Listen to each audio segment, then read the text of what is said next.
Hearing is now resumed.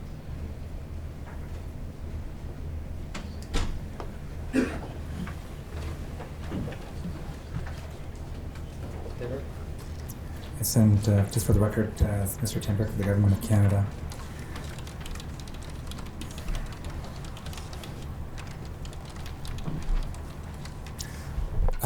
I have one correction from the statement earlier this morning at page 63, paragraph 240. The written submissions state that PIC fee sunsets in July 2012, and that should read March 2012, the end of the fiscal year. And then if we could, Mr. Lund, go to page 127, paragraph 438. And this is just to conclude the section on WSP with respect to the status of how WSP is presently being implemented in a variety of ways. Sue Farlinger provided in her testimony a list of the following points. Decisions about harvest rates that specifically protect weak stocks, more recent management decisions to utilize conservation units and their benchmarks, such as early Stewart, sockeye, and cultus, a significant reduction in harvest rate.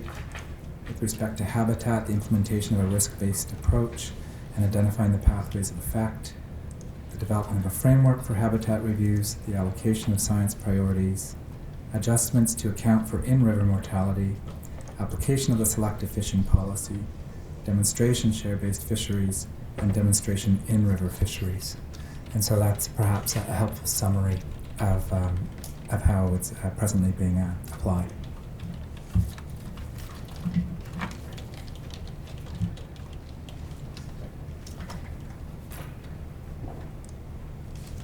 At this point, Mr. Commissioner, I'll be switching to the topic of Aboriginal fisheries.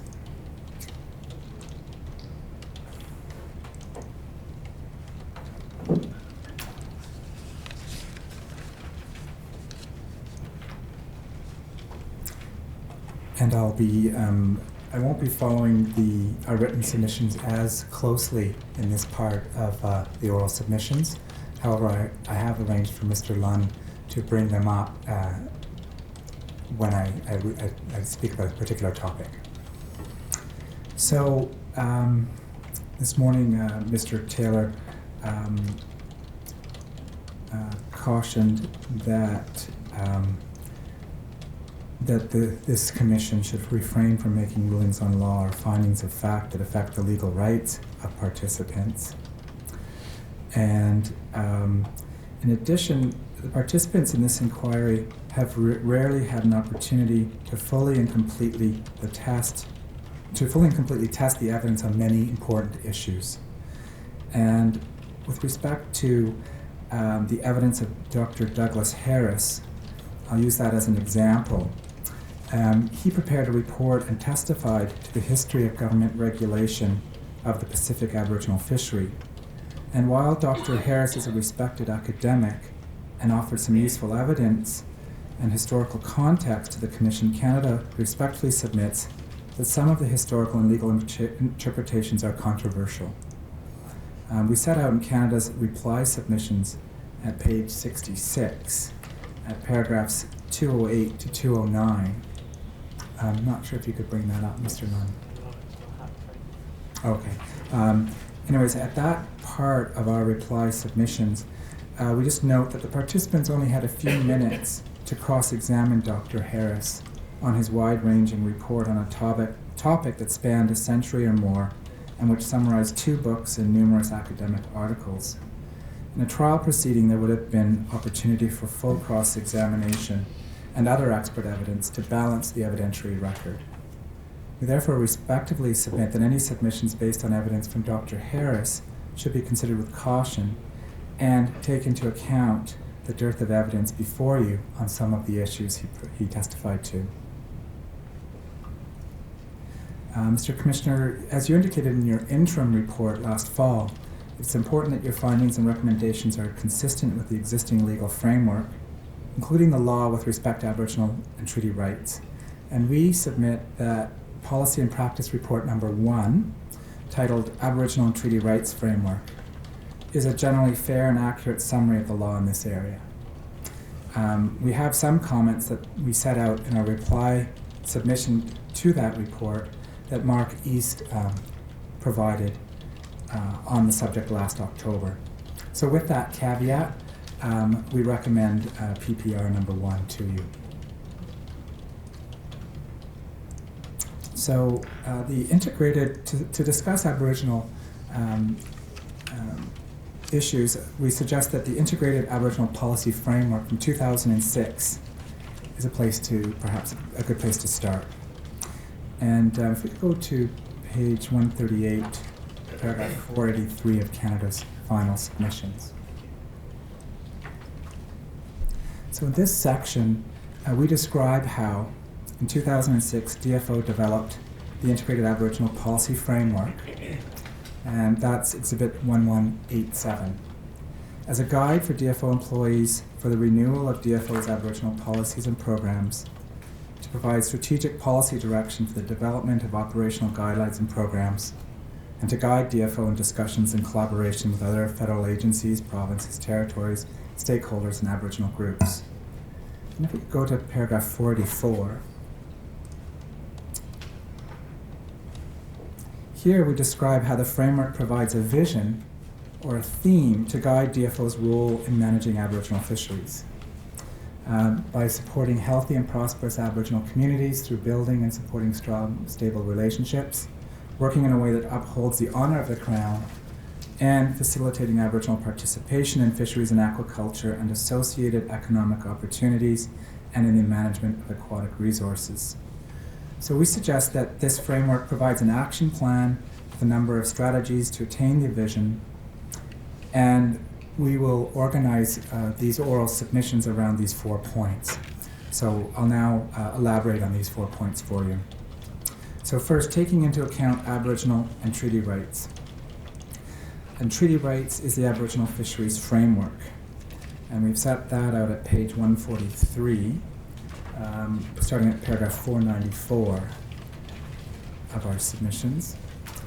And here, the Aboriginal Fisheries Strategy was developed in 1992 to address several objectives related to Aboriginal groups and their access to fisheries resources, including 1, improved DFO relations with Aboriginal groups, 2, providing a framework for the management of Aboriginal fisheries in a manner consistent with the 1990 Sparrow decision, 3, greater involvement of Aboriginal groups in the management of fisheries, and 4, increased economic returns from Aboriginal participation in commercial and other economic opportunity fisheries.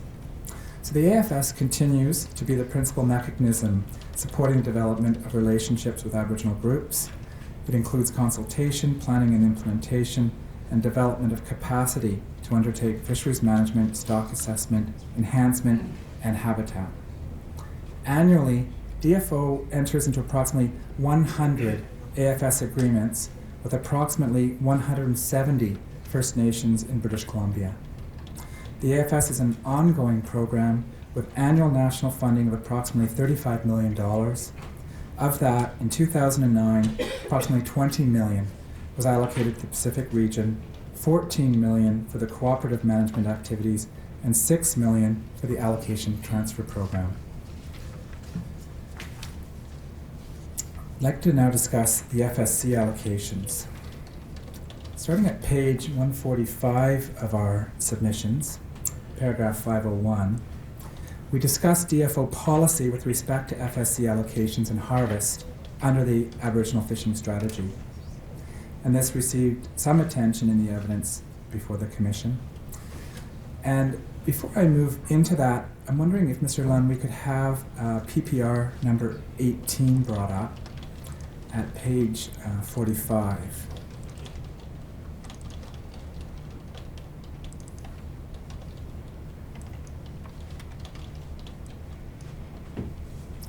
So, Mr. Commissioner, this figure 9, this map shows the percentages of Canadian Fraser River sockeye caught by sector from 1992 to 2009.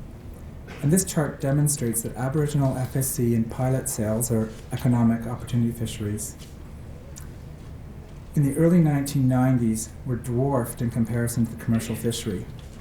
But in more recent years, particularly 2007, 2008, 2009, the FSC harvest took virtually all of the Canadian total allowable catch. So that's a helpful figure to see the relationship. The next figure is figure 8 at page 44, previous page. And this graph tells the same story in a different way. It demonstrates how, as the sockeye total allowable catch declined since the early 1990s, the brunt of the conservation measures have been borne by the commercial fishery, which includes the Aboriginal Economic Opportunity Fishery. You can see that the FSC sockeye harvest, which has priority in law, has remained relatively stable.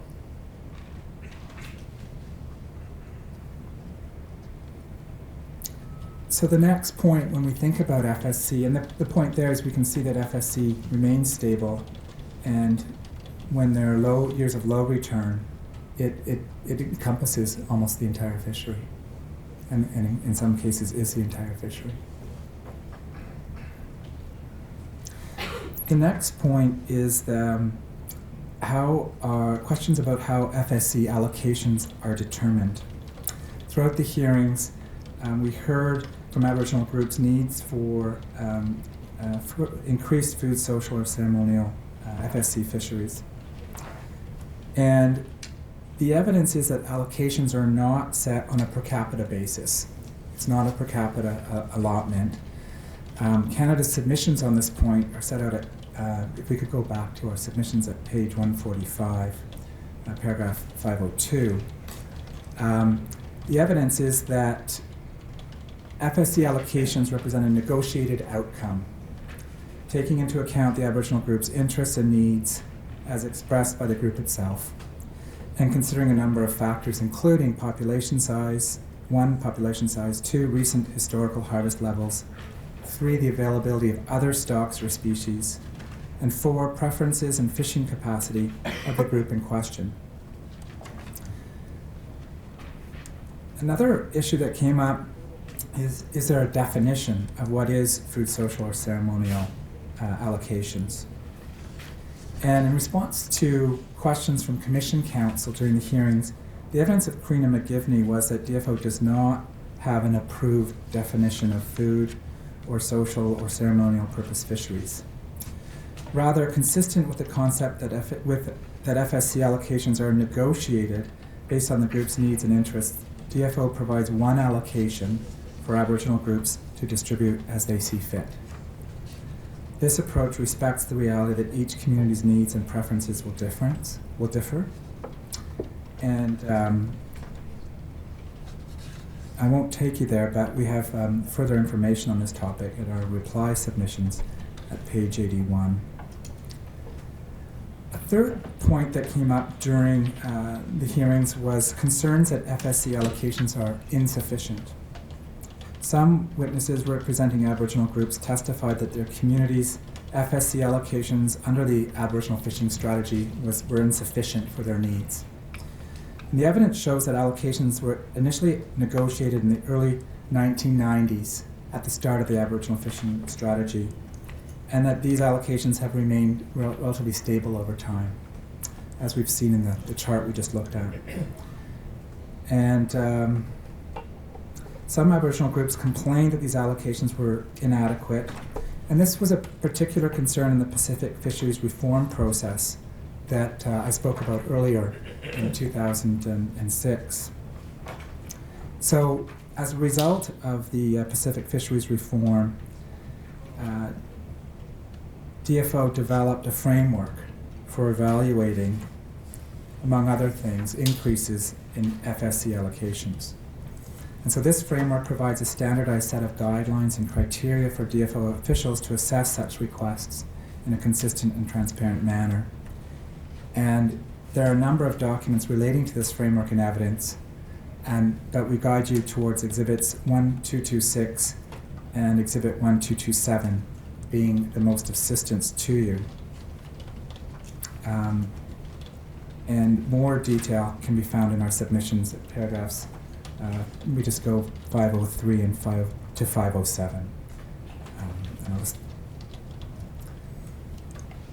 A fourth issue that's arisen is changes to FSC fishing areas. Considerable evidence was provided about DFO's policy of licensing FSC harvests in areas consistent with Aboriginal groups' traditional fishing areas. Some groups in coastal areas sought opportunities to harvest migrating Fraser sockeye stocks in areas outside of their traditional fishing areas. Most notably are the Heiltsuk Tribal Council submissions, to which Canada has responded in some detail in our reply submissions, and I just note that's at pages 89 to 92 of our reply submissions. But as noted above, with respect to changes to the fishing area, DFO has developed a detailed evaluation framework to assess requests for harvesting in a different fishing area. DFO takes such requests seriously, requiring evaluation of harvest management impacts, consultation with other First Nations potentially impacted by any such decision, the whole overlapping territory issue, and ultimately sign off by the Pacific RDG. Barry Rosenberger testified that this policy is commonly referred to as the adjacency principle, and it's important for the orderly management of the fishery, particularly where the harvest for all 4 general runs of sockeye are already fully subscribed. Although DFO is criticized for lacking flexibility in the application of this policy, such requests for changes to fishing areas are best addressed in the pre-season harvest planning process.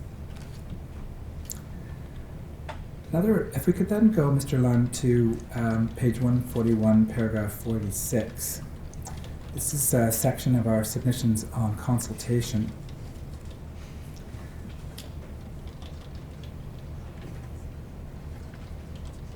So another area where DFO takes into account Aboriginal treaty rights through its consultations with Aboriginal groups. And at paragraph 490, we note that in 2004, prior to the Supreme Court of Canada decisions in Haida and Taku River, DFO had produced a document titled Consultation Framework. That's Exhibit 594. And so, among other things, this document observes that, quote, in the context of consulting with First Nations, the term consultations is often understood to be the sum of a series of interactions, both formal and informal, or an ongoing process built around a relationship, rather than one specific consultation event. So that was back in prior to Haida Taku. What we'd like to emphasize is that DFO officials engage with and consult with Aboriginal groups on a range of levels, from formalized co-management arrangements and high-level strategic policy forums, to meetings, letters, teleconferences, emails, and informal discussion. We just roll back to paragraph 47. Barry Huber testified to the importance of consultation in the work of DFO area office staff, and how a significant amount of DFO's officials' time and resources are devoted to consultations bilaterally with Aboriginal groups and engaging with Aboriginal organizations in the variety of consultation processes. Most consultations occur from the Pacific Region area offices throughout BC, but there's also a consultation secretariat that sort of coordinates these consultations. Sue Farlinger entered into evidence an Exhibit 1926, which is the DFO public calendar of events, which provides the date, the meeting, and the minutes of consultation. So that's a unifying place and a public place to keep track of the various consultations. Paragraph 491, Mr. Lund, and 492, the framework has been updated with more recent consultation guidelines, and including the consultation with First Nations best practices, and that's Exhibit 596. And we also have the government-wide document, Aboriginal Consultations and Accommodation, at Exhibit 1212. In meeting its legal obligations to consult with Aboriginal groups, DFO typically is required to consult bilaterally with Aboriginal groups. In some circumstances, Aboriginal groups have aggregated to have an organization represent their legal rights and interests collectively. But this is likely the exception rather than the rule. In most cases, Aboriginal groups have insisted on retaining a bilateral consultation relationship with the Crown. This is a reality that DFO must respond to, but it's an onerous one. Barry Huber testified about the difficulties inherent in consulting on a regular basis with over 200 BC First Nations, and how it's an unsustainable demand on resources when budgets are under pressure. DFO is therefore very interested in encouraging and supporting Aboriginal groups to collaborate in order to consult with DFO collectively. And for your reference, that was Barry Huber's testimony from June 30th, page 99 of the transcript.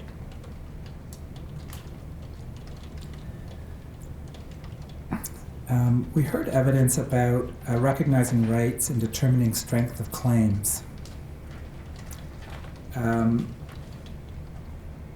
There was evidence that DFO should explicitly recognize Aboriginal groups' Aboriginal rights and title or treaty rights where appropriate, including rights to fish for economic purposes and the right to manage the fishery.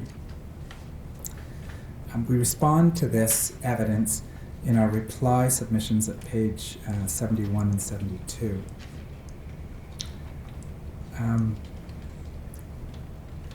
Existing Aboriginal treaty rights are, of course, recognized and affirmed pursuant to Section 35 of the Constitution Act 1982. Just note that DFO does not have a mandate within the federal government to recognize the Aboriginal or treaty rights of a specific group. This mandate rests with the Department of Aboriginal Affairs and Northern Development of Canada. And as I will discuss in a moment, the policy response to this mandate is the BC treaty process. After the Sparrow decision, DFO responded on a policy basis with the Aboriginal Fishing Strategy and the Aboriginal Communal License Fishing Regulations, which provide Aboriginal groups with priority access to fish for FSC purposes, and also provides some economic opportunities and support for co-management activities. As I'll discuss shortly, DFO facilitates and supports Aboriginal participation in commercial fishing, again on a policy basis. So going back to this issue of strength of claim assessment, the strength of Aboriginal groups' legal claims will vary, and inevitably they will overlap and may conflict with rights asserted by other groups. Aboriginal rights are not generic in scope or content. They are fact and site-specific. Each group's rights will vary depending on the factual context. Determining the nature and scope of an Aboriginal group's specific Aboriginal treaty rights claims would require historical, ethnographic, and legal analysis. As a result, engaging Aboriginal groups on a strength of claim basis would be inherently divisive. DFO is attempting to build stronger relationships with Aboriginal groups, and involving DFO in disputes about overlapping and conflicting rights claims would be antithetical to that goal. Barry Huber testified that in his daily engagement with Aboriginal people and groups, he has never been asked to assess a group's strength of claim or to make decisions on that basis. Ultimately, DFO would prefer that Aboriginal groups resolve issues of conflict rights among themselves. This is consistent with testimony from the Aboriginal witnesses and from the First Nation panel on fisheries report, Our Place at the Table. And that's Exhibit 493, and that was their recommendation number 3. The next theme I'd like to talk about is the BC treaty process. Canada's submissions on the BC treaty process are found in our submissions at paragraphs 539 to 547. The negotiation of modern treaties, including the negotiation of treaty fishing rights, has been and remains Canada's primary policy response to Aboriginal claims to Aboriginal rights and title. 2 treaties, in legal effect, provide allocations for Fraser Sockeye, the Tsawwassen Treaty and the Manaus Final Agreement.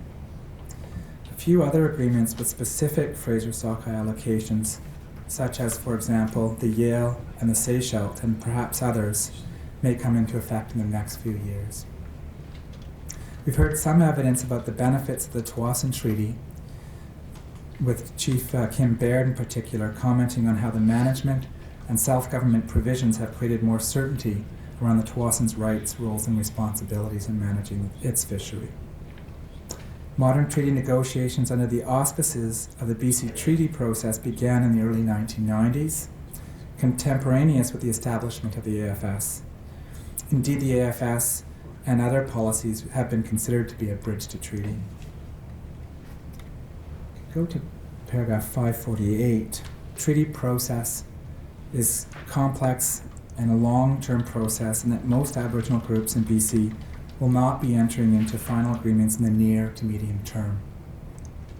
While the Government of Canada, including DFO, remains committed to negotiating treaties in the BC Treaty process, DFO recognizes that Aboriginal programs outside of treaty need to be established on a more permanent basis, and importantly, integrated with the goals, objectives, and outcomes of the ongoing treaty process. This realization resulted in the Coastwide Framework policy development process, which is summarized in the Aboriginal Fisheries Framework document, which, for your assistance, is Exhibit 1426.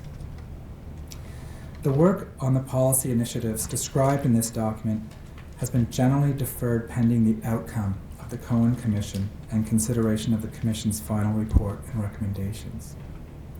One aspect of the Coastwide Framework is being used, that being the allocation endpoints for salmon and non-salmon species. The actual percentage number is a cabinet confidence, but we heard evidence from Creena McGivney that the percentage represents an allocation endpoint for all salmon species for both FSC and commercial purposes. The purpose of the endpoint is to ensure that the allocations fixed in treaty agreements leave room for all Canadians to continue to participate in the fishery. The endpoint does not prescribe allocation endpoints for specific species or sockeye stocks. Therefore, there remains considerable flexibility in specific negotiations with Aboriginal groups and organizations to agree on an appropriate mix of salmon species and sockeye stocks, in accordance with the criteria outlined previously. Moreover, as Ms. McGivney articulated, the allocation endpoint is a target to be managed as an average over a number of years because, as recent harvest levels indicate, in low-run years, Aboriginal FSC harvests will account for a significant proportion, and sometimes all, of the total allowable catch. The next point I'd like to cover is the Bolt decision and model. The Bolt decision has been espoused by some of the witnesses as an allocation and co-management model for the Commission to consider in British Columbia. And in our reply submissions, pages 82 to 83, paragraphs 260 to 261, we make some observations about the Bolt decision and the allocation model. First, the Stolo-Chiam submission errs in referring to the trial judgment of Judge Bolt, who ruled that Washington state tribes had a treaty right to 50% of the fishery after meeting its needs for subsistence and ceremonial purposes. This aspect of the judgment was ultimately overruled by the U.S. Supreme Court. The U.S. Supreme Court says that that the 50% includes the tribe's subsistence and ceremonial needs into the 50% share.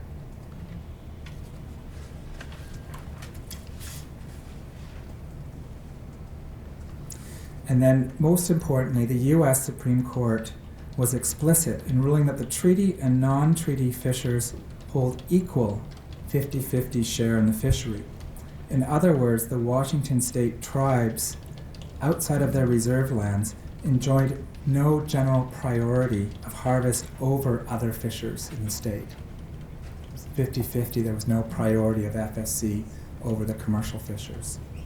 So I emphasize this as an important difference between the Bolt model in Washington State and the Canadian constitutional framework and jurisprudence, where FSC fishing is accorded a priority. And we note that the report of the First Nation Panel on Fisheries, Our Place at the Table, recommends that 50% of all fisheries in BC should be transferred to Aboriginal groups for economic purposes. That's their recommendation number 2. The FSC allocations, according to the Our Place at the Table report, would not be included in this 50% allocation for economic purposes. That's their recommendation number 1. Moreover, the First Nation panel envisioned 50% as a starting point, noting that Aboriginal groups may be able to establish Aboriginal rights or title to a greater share of a particular fishery. So we point this out to illustrate that any recommendation in favor of the Bolt allocation model in BC must also consider how that model would adapt to Canada's different constitutional and legal framework. The third theme is supporting increased Aboriginal participation in co-management of aquatic resources.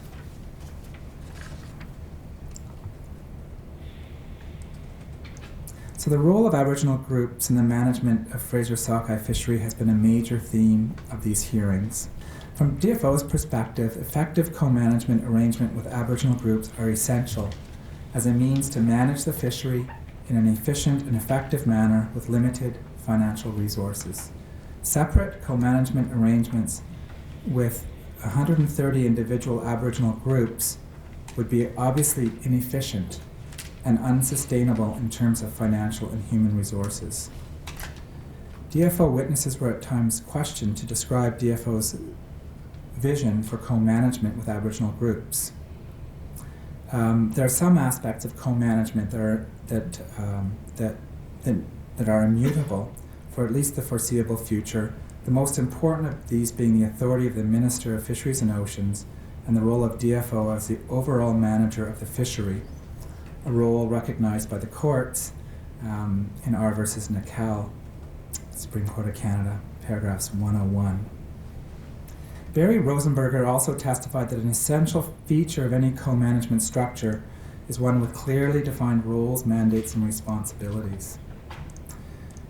You have heard and will hear more about ideas and models for co-management with Aboriginal groups. However, from DFO's perspective, a co-management process arrangement to have credibility must be developed by agreement. It's for this reason that DFO funded processes for dialogue between DFO and Aboriginal groups, such as the Forum on Conservation and Harvest Planning for Fraser Salmon and the related roadmap process. Another factor to consider when reviewing the participants' general and specific recommendations relating to co-management is the reality that Aboriginal groups in the province are not unified politically, nor in agreement on their respective interests and objectives. This is perhaps not surprising, considering that some 130 Aboriginal groups harvest Fraser River sockeye salmon in marine rivers, in marine areas, the Lower Fraser, and in upper terminal fishing areas.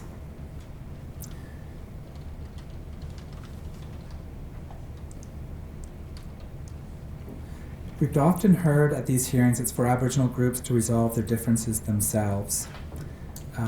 For example, the First Nations Coalition submission at paragraph 692 stated that DFO can and does assist with financial and administrative support to facilitate dialogue and develop the technical and managerial capacity necessary to make such dialogue meaningful. And we have programs such as ARAM and PICFI, which encourage Aboriginal groups to work together for the better management of the fishery.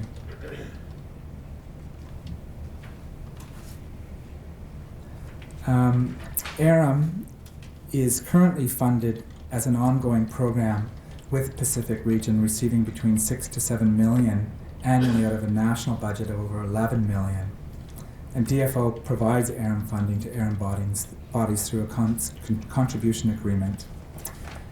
And as of 2009, there were 18 ARM agreements representing 123 British Columbia Aboriginal groups with $6.2 million in annual funding.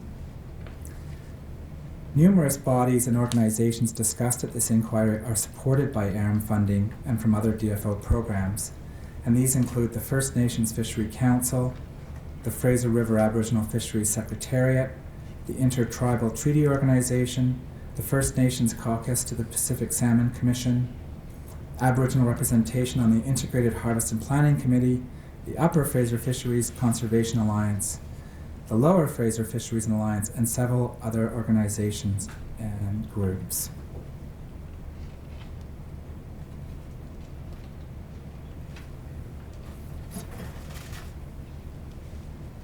Ultimately, these processes, like the forum and the roadmap, the challenges and difficulties inherent in achieving a workable co-management regime with approximately 130 Aboriginal groups, can be worked through and resolved.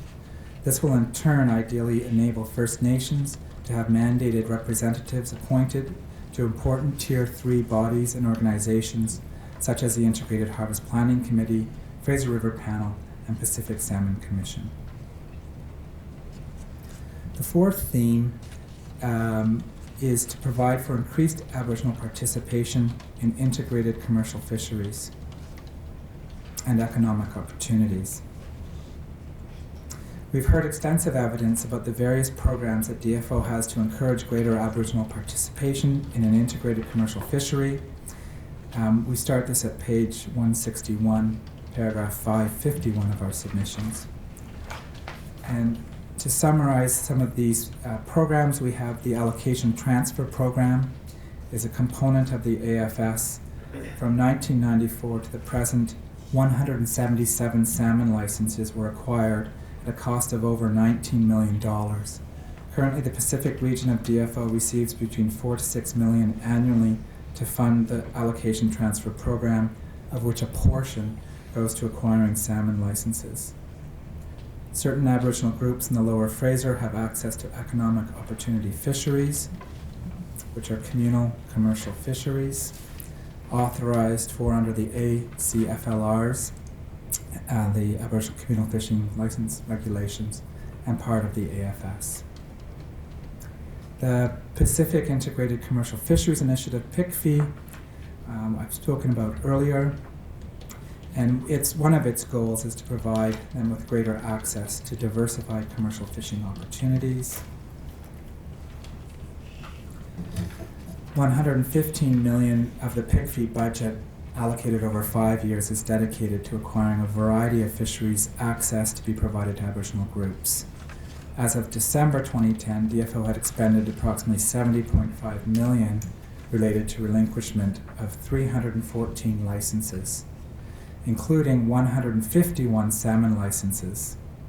And I note that another 43 salmon licenses were acquired in the same period through the Allocation Transfer Program. Finally, PICFI funds have been used to purchase licenses to support in-river demonstration fisheries, the purpose of which is to explore the economic viability of an in-river commercial fishery for sockeye and other salmon species. Canada's submissions on this can be found in our final submissions at paragraphs 560. The concept of an in-river commercial fishery, if viable, is consistent with DFO's wild salmon policy, New Directions policy we discussed this morning, and Pacific fisheries reform. It also potentially provides socio-economic opportunities to Aboriginal communities in the interior of the province. It also fits well with DFO's interests in moving towards a share-based fishery where it can be demonstrated that it's feasible. So DFO clearly understands that this work of exploring in-river demonstration fisheries is exploratory and at some point must be proven to be viable and self-sustaining. At present, results are mixed and more work is required. Those are my submissions on Aboriginal rights. Mr. Lunn, if we could go to the first paragraph of Canada's reply submissions. Just wanted to highlight that in the first paragraph, we just note that the participant submissions affirm the widespread interest in British Columbia and the Fraser-Sockeye resource.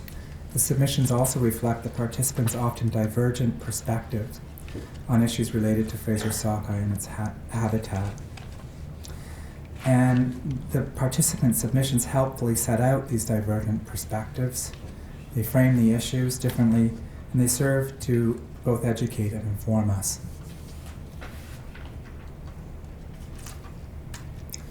We could go to page 4, paragraph 9. Mr. Commissioner, we noted in the variety of the participant submissions 3 cross-cutting issues that arose throughout.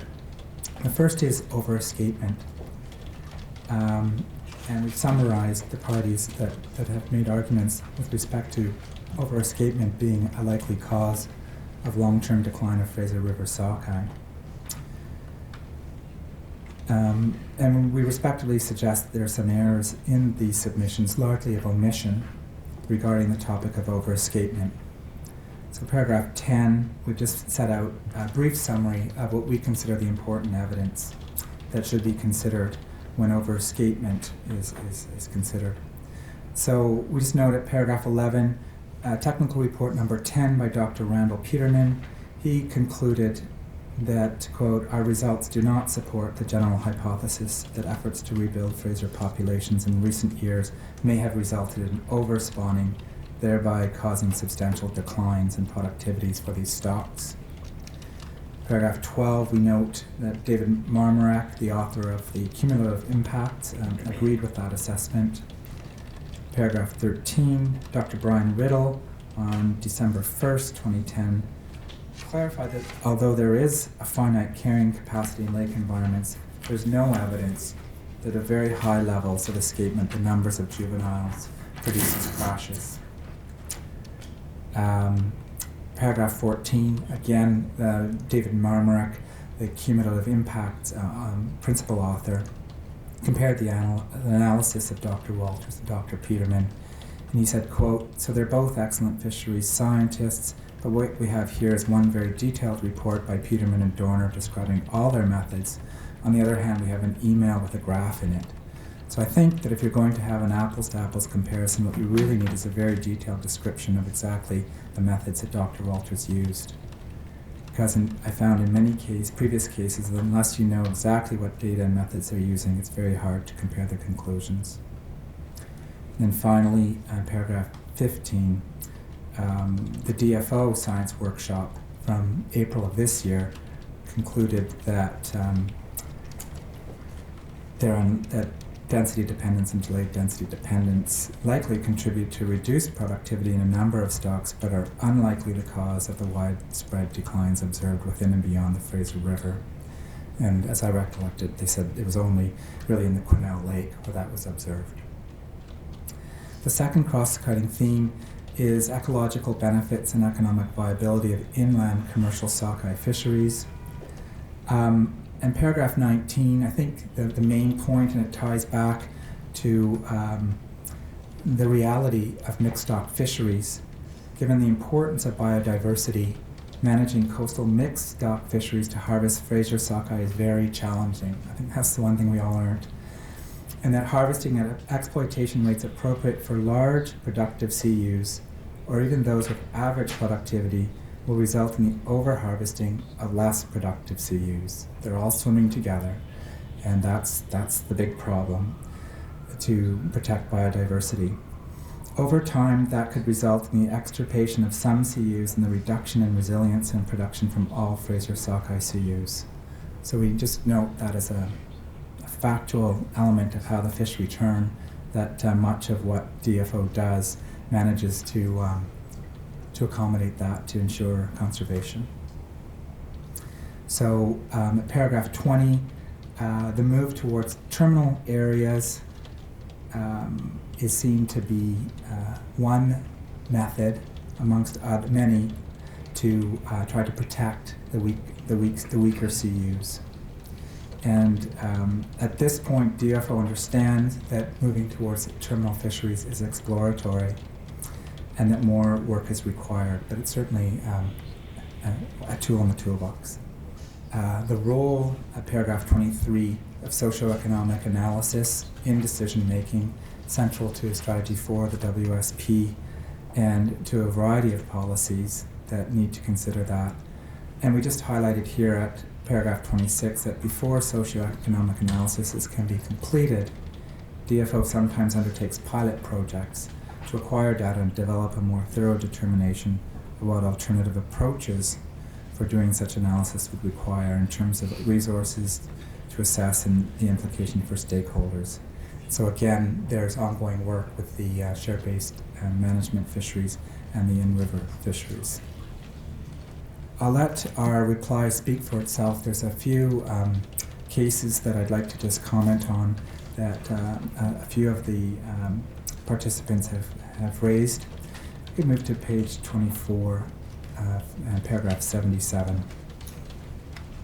I just note that the Conservation Coalition stated at paragraph 2 of its submissions as follows: the precautionary principle has been expressly accepted into Canadian jurisprudence by the Supreme Court of Canada in 114957 Canada Limité.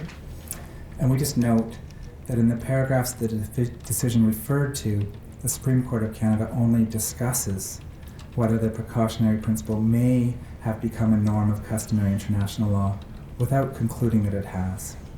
The Court notes that its interpretation of the statute at issue in that case respects international law's precautionary principle.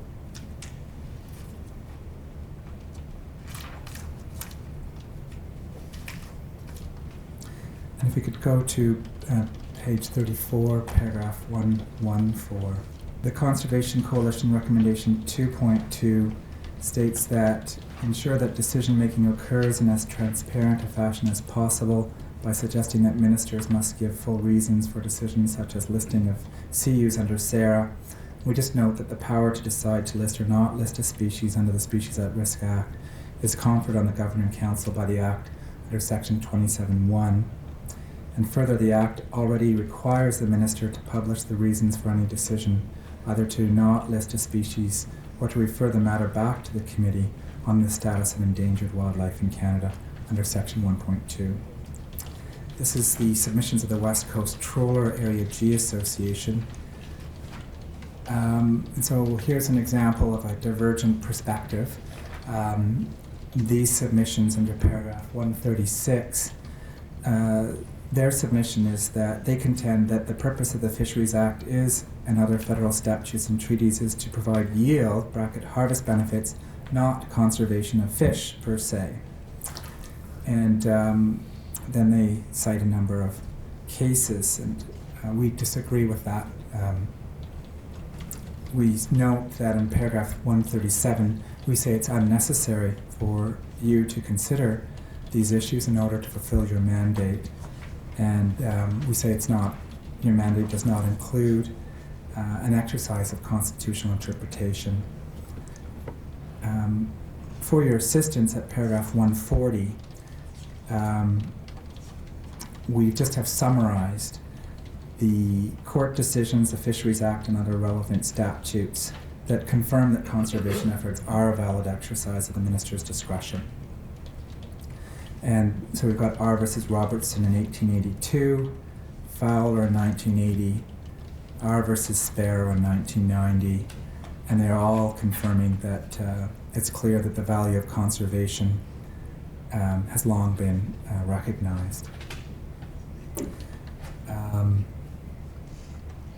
I'll leave that for you, and those are our submissions. I'm going to pick up where I left off at about 11:30, and I'll explain that in a moment. But just before that, Mr. Commissioner, I'm just partly for myself doing a time check. It is 2:55 in rough terms, and by my count, we have 35 minutes left. Ms. Baker is agreeing with me.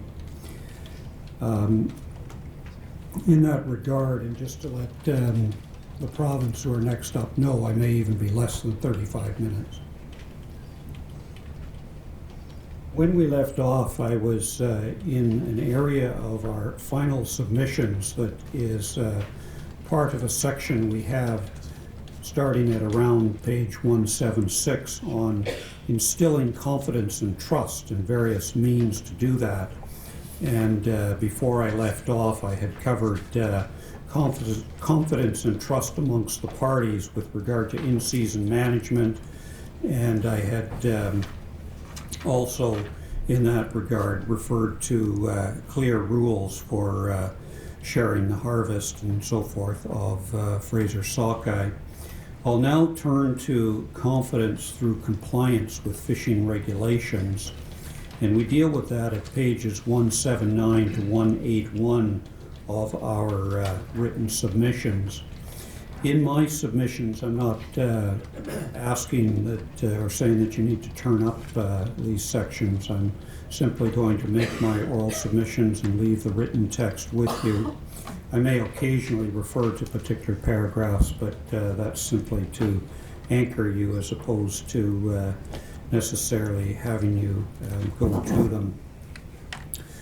So, Mr. Commissioner, compliance, voluntary and enforced, must occur in any regulated activity. That's a given. With that, voluntary compliance is best, and that in turn entails education. It entails reasonable and transparent measures or rules, and it entails objective and reasonable enforcement. And if you have those things, you've gone a long way in our submission to having buy-in and thus voluntary compliance. And that is an objective that DFO seeks to achieve. It's a good way to proceed in our submission, and it's a way to proceed that is a efficient use of resources. There was some talk of patrols and foot power and whether you have a fisheries officer at every turn or whatever. That's not possible given the geography, given the nature of the activity. You just can't do that. So voluntary compliance is very important, and fisheries in my submission is making considerable headway in that regard, and that can be compared to what the situation was 7 or 10 years ago, and there is evidence on that. DFO has a 3-pillar approach to compliance, and that is set out on page 179 in paragraph 607 of our oral submissions. But shortly stated, Pillar 1 is education and stewardship sorts of activities. Pillar 2 is patrol, and Pillar 3 is intelligence-based enforcement. In enforcement, technology is more and more necessary and the way to go. Mr. Bevan, in his evidence in the last panel at the end of September, spoke to this at fair length. Technology in our submission can better monitor the situation or assist people power or people resources to monitor the situation than not having it or having foot power alone. Technology makes the work of staff more efficient, more accurate, and easier. And it is the case, cost efficient, and I've already spoken to this, but that is an important consideration. In all of this, there needs to be databases that talk to each other, interrelate, and so forth. And those are all things that are considered important, and we leave them for you for your consideration and deliberation of the evidence and in ultimately making recommendations. There is further the need to have confidence through reliable data on spawner abundance, and we deal with that at pages 181 through 185 of the written submissions. It's there in the text, and I'm going to leave that with you. I don't think I need to take you through it. You, of course, have and will continue to read it in time. Next, there is confidence through reliable catch data, and that's dealt with at pages 185 through 190 of Canada's final submissions. This is an obvious area where there needs to be confidence built. If each user group doesn't trust the catch data of the other user group, and you've heard some evidence about that, you've already got a problem. And it's therefore necessary to have reliable data and transparency so that each group can understand how the data or the catch information for the other group is collected. Still work to be done in that regard. You've heard evidence on that.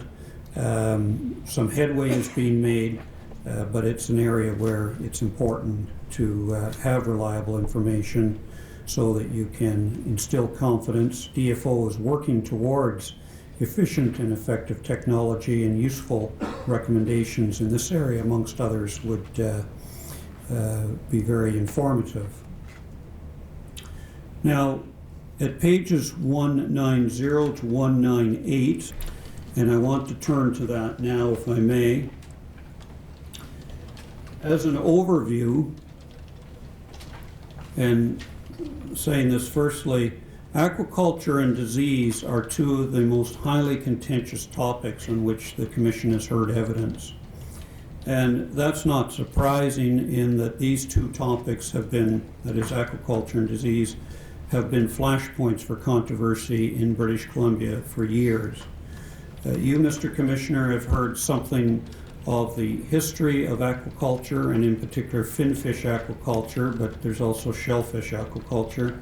But finfish aquaculture in British Columbia, which shortly stated seems to have come into British Columbia in and around the late 70s, early 80s, and started up with what might be considered mom and pop sorts of operations, very small companies. There's still a few of those around, but not so much in the finfish.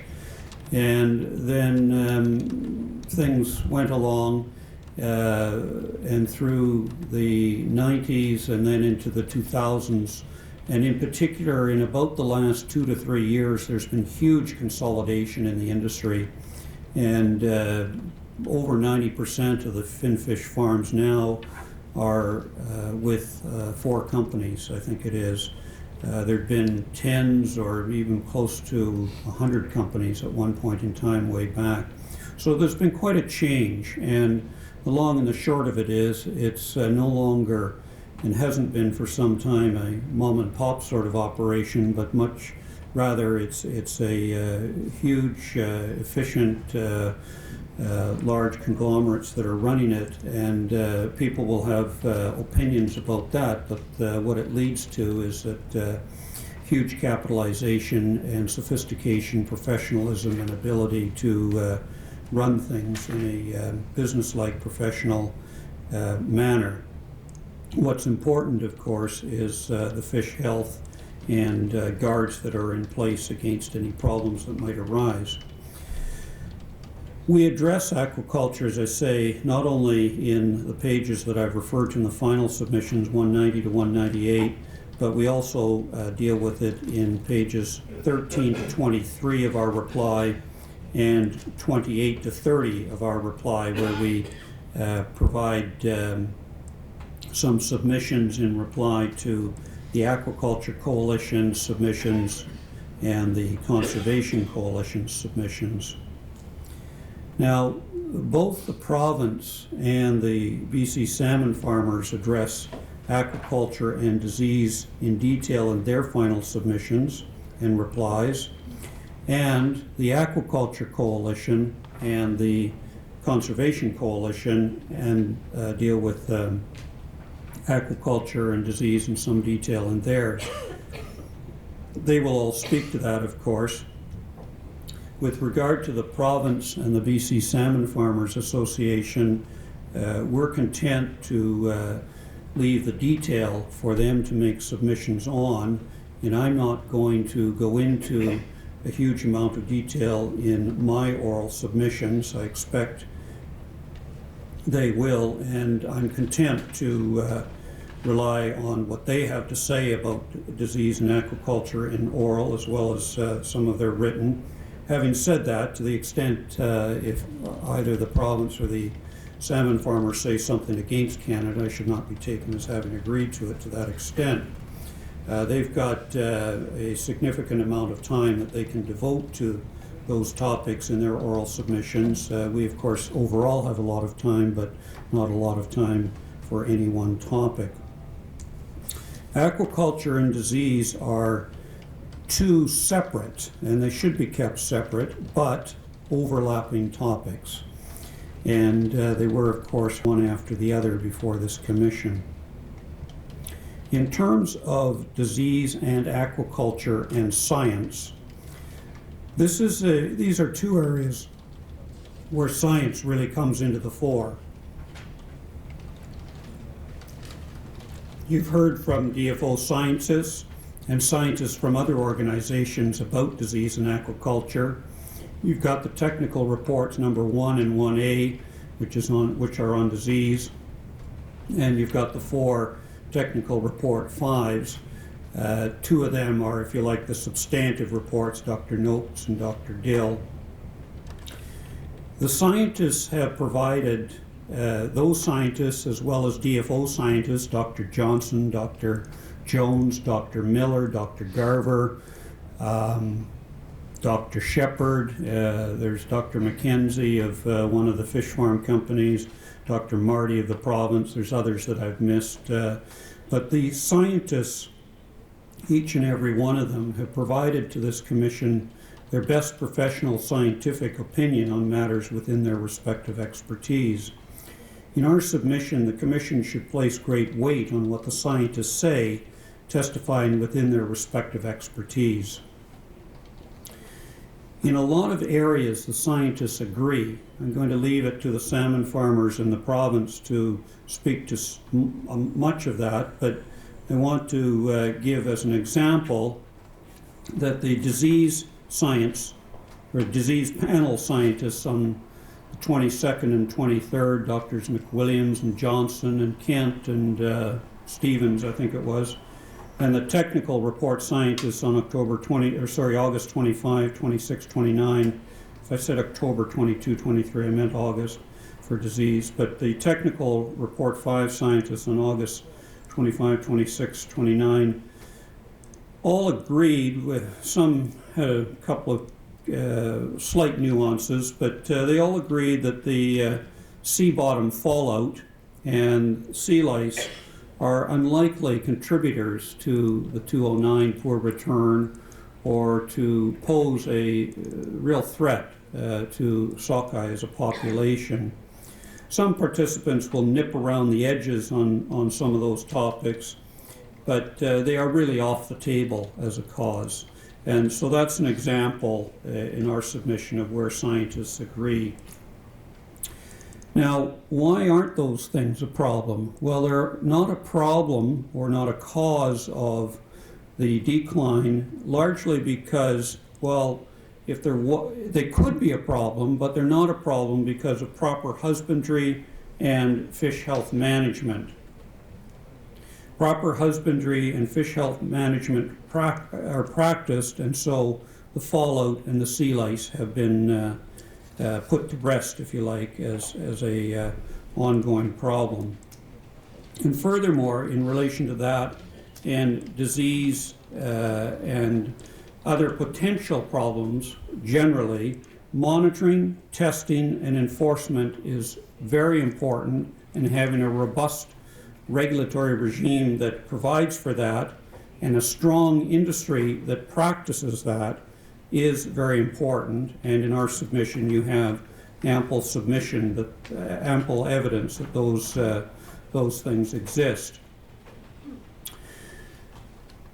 Again, Mr. Commissioner, I urge you to rely on the expert evidence that scientists have brought forward on these and other matters. Much of what is put in evidence and much of what is talked about call for specialized knowledge and the application of sound science to the question at hand.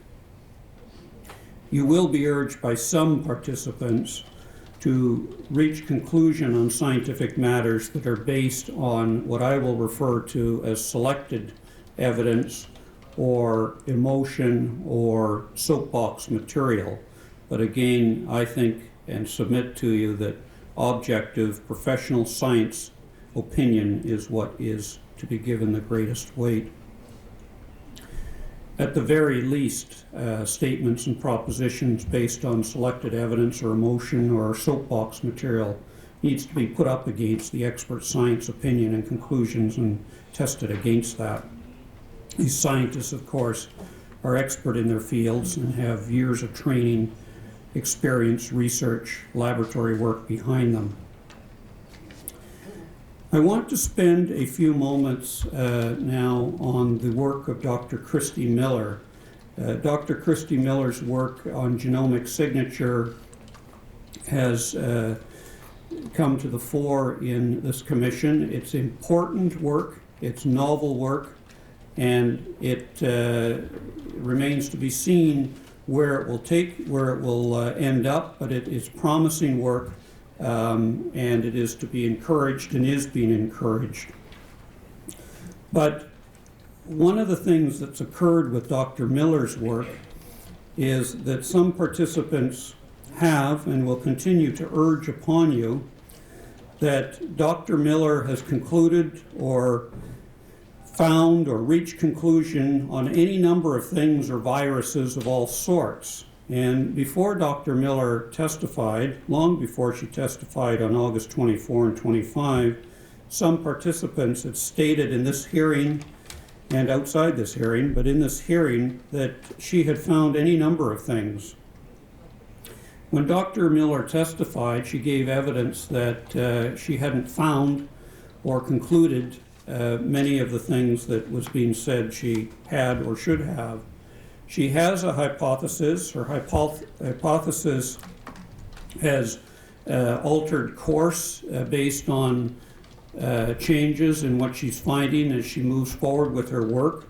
The fact is that there are hypotheses and theories, but it's a work in progress and remains so. And what will come out the other side is yet to be known. But again, it's important, it's novel, and there is promise in there. Dr. Miller has pointed out that she is not a virologist. Dr. Kyle Garver, another scientist who I haven't mentioned yet, but Dr. Kyle Garver, a DFO scientist, gave evidence as well. Dr. Miller relies on Dr. Garver for the virology side of things, and Dr. Garver gave a number of pieces of important evidence, but one of the things he said is quoted on page 196 of our final submissions in paragraph 6, 7, 8, and it's from his evidence on August 24th. And you may recall this, Mr. Commissioner, but he was being pressed to agree that all sorts of things were being found or should be concluded from what Dr. Miller and he are doing. And he said at one point, and I'm going to read it because I think it's very important, Dr. Garver testified, "As a scientist, I'm really concerned with all the speculation that's going on here. We have a parvovirus sequence. We don't have it linked to a disease. We don't have it linked to mortality. We don't know how it's transmitted. We don't know if it causes disease. We don't have any pathology associated with it. So if we're sitting around discussing scientifically hypothesis, this is fine, but if we're actually trying to get some answers, it's pure speculation." And I refer to that because of the important message that's contained in there, not only for the specific thing that Dr. Garver was speaking of, but generally that there's a tendency by some to jump ahead of what science supports. Hard as it may be, science takes time, and there will be twists and turns and dead ends and so forth. That's science. But we should let the scientists do their work and, importantly, pay attention to what their opinions are and give weight to them. And what we should not give weight to is the submission that X is true because the media says so, or because there's selective evidence that you can put this and that together and ignore other things and come to this conclusion. I'd now like to turn to science inside of government. That science could or should be done in part or in total outside of DFO, or the science branch should be walled off somehow from the rest of DFO or DFO managers. Now, before proceeding on this, it is certainly the case that multiple organizations should do science, and universities and industries and non-governmental organizations and others are perfect to do science and should do science. What we're really talking about here is the science that is then used by fisheries managers to make decisions. And the fisheries managers don't only need to have regard to DFO science, but the immediate question is, should DFO science branch provide science advice to government, or should someone else? No one seems to suggest that DFO scientists are not competent, and it is my submission that they're extremely competent, extremely professional, and they are thoroughly objective. Some participants seem to suggest, though, that in one way or another, DFO scientists are not independent or they're swayed by political consideration. But that overlooks and ignores the evidence. The DFO scientists and DFO professionals, DFO employees, as I say, are thoroughly professional, objective, and hardworking. And there's ample evidence from the senior managers that they find DFO science and the advice provided by scientists of immeasurable value, and they don't seek to influence what that advice should be. It is one factor in decision making, it's an important factor, but the advice comes as the scientists view it should be, or what the scientist's best opinion is. A regulatory regime change in British Columbia for finfish aquaculture, where it moved from the province as having the lead role in regulatory control to the federal Crown having it. And as you know, it is only in British Columbia at this time that the federal government has the lead role in regulating finfish aquaculture, and it is because of the Morton decision. Some participants suggest that aquaculture should be managed outside of DFO, and or portions of aquaculture regulation and control should be managed outside of DFO. The fact is that the Department of Fisheries and Oceans is the department of government that is mandated to deal with fisheries, and specifically the fishery powers under 91(12) of the Constitution Act 1867. As I'm launching into Morton here, which this particular part will take me a few minutes. I see it's 3:15. Do you want me to carry on or stop for a few minutes? We can take a break at this point. All right. The hearing will recess for 15 minutes.